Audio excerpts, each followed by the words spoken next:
Olá, boa tarde, eu sou o Kleber. Eu gostaria de compartilhar com vocês uma palavra da parte de Deus, um entendimento que eu tive pelo Espírito Santo em respeito ao espinho na carne do apóstolo Paulo. Deus nos deu um entendimento glorioso para a edificação das nossas vidas e eu quero compartilhar com você. Gostaria que você pudesse meditar. Lá em 2 Coríntios capítulo 12, vai falar sobre o espinho que o apóstolo Paulo teve na carne.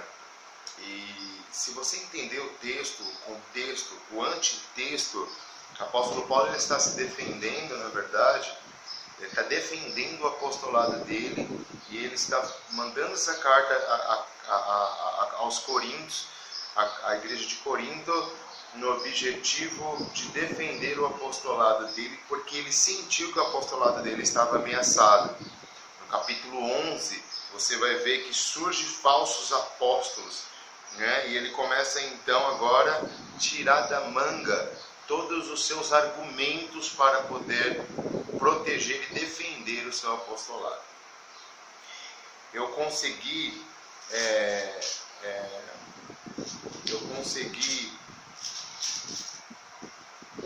no capítulo 10 ele faz a defesa da autoridade apostólica dele.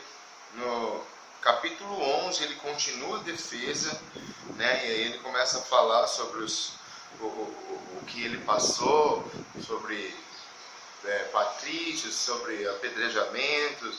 Ele passou por cadeias e por muitas outras coisas.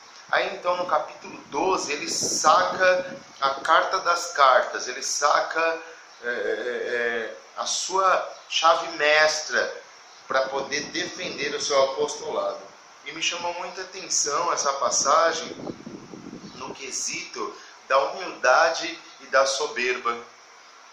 Porque quando se trata de espinho na carne, se trata de alguma coisa que te fere, que te cutuca, alguma coisa que te espinha, na verdade. E ele denominou isso como espinho na carne dele. E se você perceber, ele está tentando defender o apostolado dele, mas ao mesmo tempo que ele está usando para defender o apostolado dele, não lhe era permitido usar. Mas por que não era permitido usar? Você percebe que no capítulo 12, do versículo 1 em diante, ele está falando dele mesmo, sobre uma experiência que ele teve com Deus. E aí então ele começa: se é necessário que eu me glorie, ainda que não convenha, eu passaria as visões e revelações do Senhor. Eu conheço um homem em Cristo que há 14 anos foi arrebatado até o terceiro céu, se no corpo ou fora do corpo eu não sei, Deus o sabe.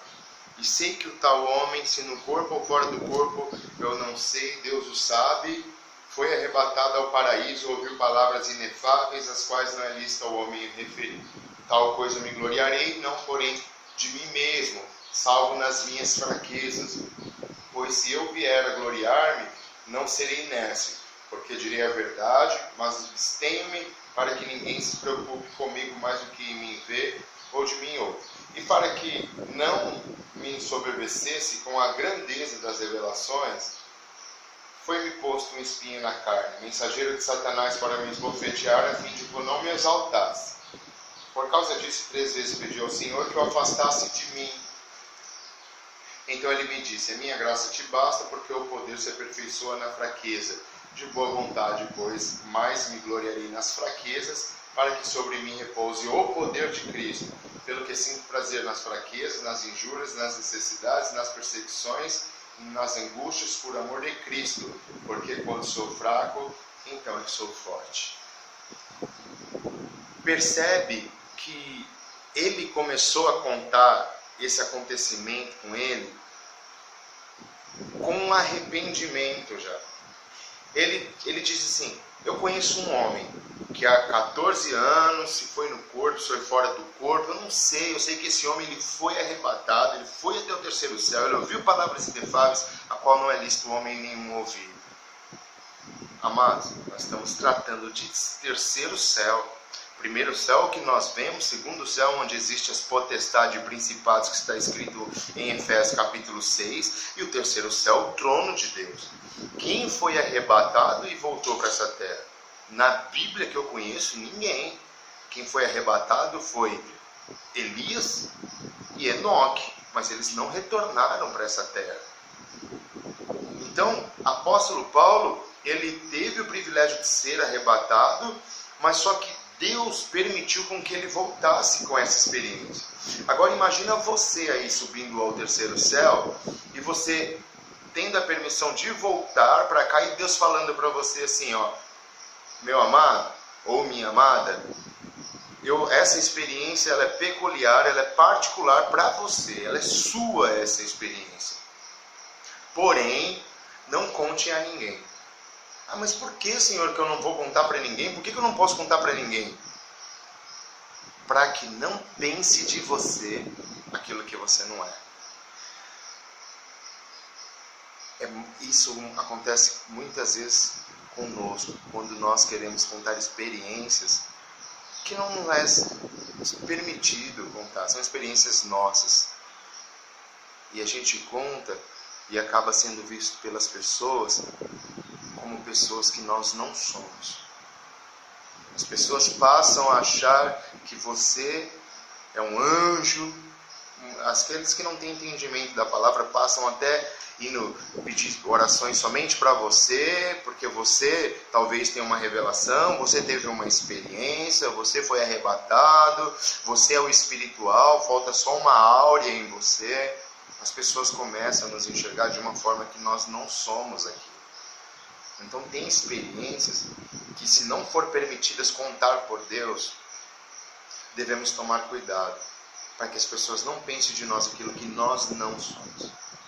E ele começou a contar, mas como se fosse outra pessoa. Conheço um homem que, se no corpo, fora do corpo, há 14 anos, foi arrebatado do terceiro céu, e lá ouviu palavras inefáveis, que não é lícito ao homem ouvir, e tal. E de um homem assim gloriaria-me eu, ele disse. De um homem assim eu me gloriaria, mas eu deixo, porque o meu poder se aperfeiçoa nas fraquezas. Quando estou fraco, aí é que sou forte.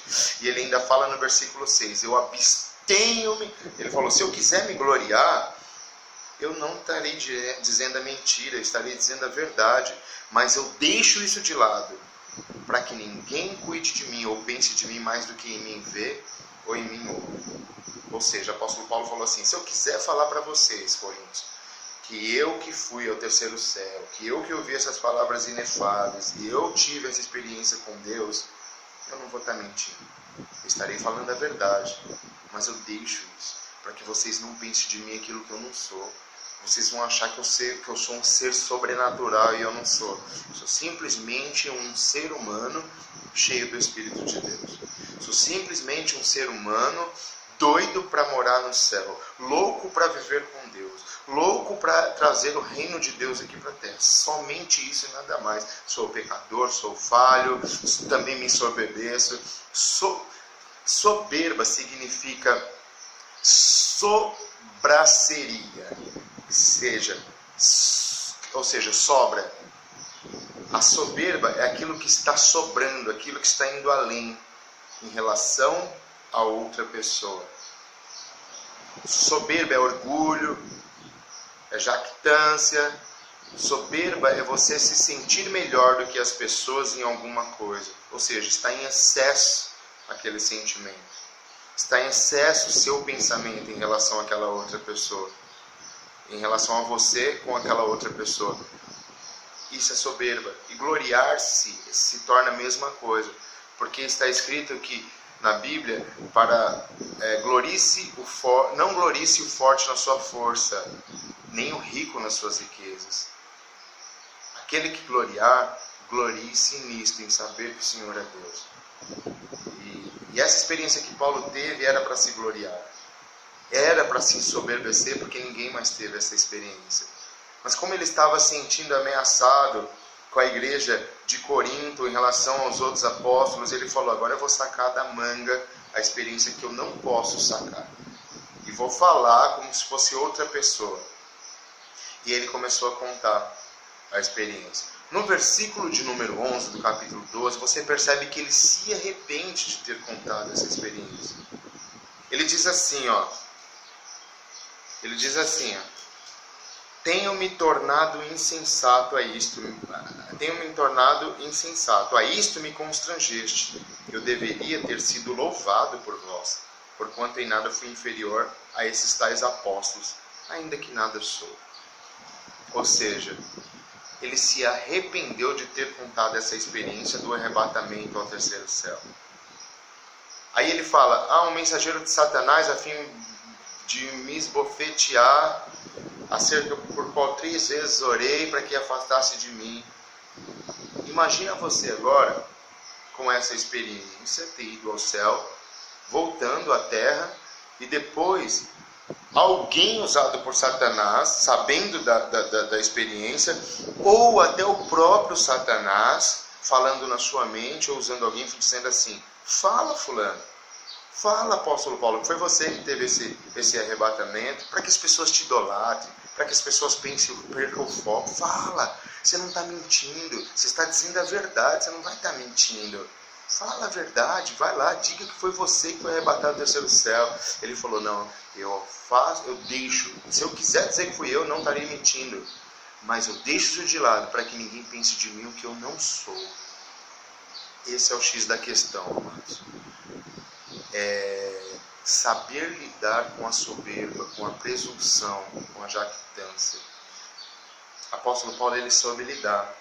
Por mais que ele teve uma fraqueza de contar uma experiência que acredito eu que não era para ele ter contado, porque ele se arrepende no versículo de número 11 de ter contado, e ele conta como se fosse uma outra pessoa. Para que ele se oculta? Por que ele transfere para uma terceira pessoa? Conheço alguém. Está contando para a igreja de Corinto que ele conhece alguém, uma terceira pessoa que foi arrebatado ao terceiro céu. Só que essa terceira pessoa é ele. Porque ele deixa isso comprovado nos versículos posteriores. Então, como aqui nós aprendemos, nós extraímos como lidar com a soberba, com a presunção. É sermos humildes. É reconhecermos que a graça de Deus nos basta. Que o poder do Senhor se aperfeiçoa nas nossas fraquezas e não naquilo que nos achamos fortes ou superiores às outras pessoas. Pode ver que ele passou por muitas tribulações e lutas. Ele falou, o poder de Cristo vai se aperfeiçoar aí, nessas experiências tristes que eu passei em ser preso, em ser perseguido, em apanhar. É aí que se aperfeiçoa a graça de Deus. E não naquilo em que achamos que sobressaímos em relação às outras pessoas. Então, fica com essa palavra. Procure trabalhar em você a soberba. Isso está em todo ser humano. Está escrito lá em Marcos capítulo 7, versículo 20 e 21, que sai de dentro do nosso coração e nos contamina. Então sai de dentro do coração humano e contamina o mundo. E lembre-se que a soberba começou antes da fundação do mundo. Começou em Satanás, quando ele quis ser igual a Deus, e ele deixou o seu coração se elevar. A soberba nos faz tirar os pés do chão, amados. Nos faz viver fora da realidade. A Bíblia fala sobre um rei chamado Uzias. Esse rei, ele fez tudo que era reto diante dos olhos de Deus, até que se elevou o seu coração. E ele achou que ele poderia entrar no templo, ele poderia entrar lá e oferecer incenso ao Senhor, sendo que isso era trabalho e papel do sacerdote, não do rei. Ele estava há 54 anos, ou 55 anos aproximadamente, reinando e fazendo tudo o que era certo diante dos olhos de Deus. Ele criou maquinários, ele inventou catapultas que tacassem grandes fardos de flechas e grandes pedras. E aí se estendeu a fama dele por todo aquele território, aquela nação. E ele se inchou o coração e achou que ele poderia fazer um papel que não era dele, era do sacerdote, do sumo sacerdote. E aí então ele ficou leproso